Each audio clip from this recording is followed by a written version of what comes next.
হিন্দুরা আক্রান্ত, প্রত্যেক দিন আক্রান্ত, প্রতিদিন আক্রান্ত।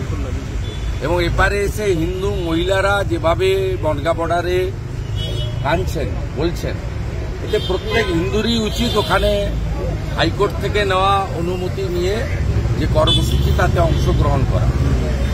এবং সবচেয়ে দুর্ভাগ্যজনক বিষয় যে ওই রানী রাসমণিতে 29 তারিখে সিদ্দিকুল্লাহ চৌধুরীর নেতৃত্বে জামায়াত উলামা হিন্দ মাদ্রাসার বাচ্চাদেরকে জড়ো করেছিল, তার জন্য হাইকোর্টে যেতে হয়নি।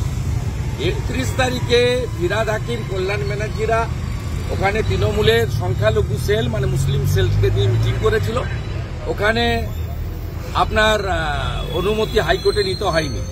হিন্দু সন্ন্যাসীদেরকে হাইকোর্ট থেকে অনুমোদন নিয়ে আজকে রানী রাসমণিতে কর্মসূচি করতে হচ্ছে। ওপারের ইউনুস যাহা, এপারের মমতা ব্যানার্জি তাহা। যারা হিন্দু বিধায়করা রয়েছেন, শাসক হোক বিরোধী হোক, সবাই যেতে পারে, ওখানে তো ঝান্ডা নেই। আমি কেন আমন্ত্রিত করেন? আমি হিন্দু, আমি যাব। এবং আমি আমার সমস্ত যারা আমার সঙ্গে যোগাযোগ আছে প্রত্যেককে রিকোয়েস্ট করেছি। আন্দোলন করছেন, কিন্তু দেখা যাচ্ছে যত দিন যাচ্ছে বাংলাদেশে 1.5 বছর লেগেছিল 71-এ পাকিস্তানকে সরাতে। 5ই আগস্ট থেকে আজকে মাত্র 4 মাস। আপনি জানুয়ারির শেষ পর্যন্ত অপেক্ষা করবেন তো?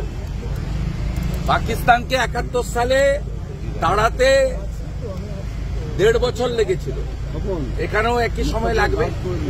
বাংলাদেশে ফতোয়া জারি করা হয়েছে মেয়েদের বাজার ঘাটের উপরে নিয়ন্ত্রণ। তালিবানি সরকার সংবিধান বদলে ওখানে ওদের যে পার্সোনাল ল আছে তাকে এনফোর্স করতে বলা আছে। Trying to implementing their own agenda.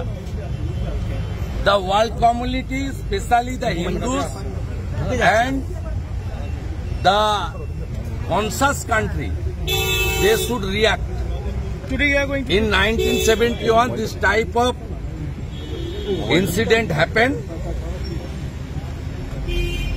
In 2024, this same thing happening in Bangladesh.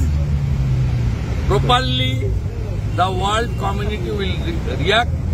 It's my serious anticipation, and I am hopeful. Today also Samavesh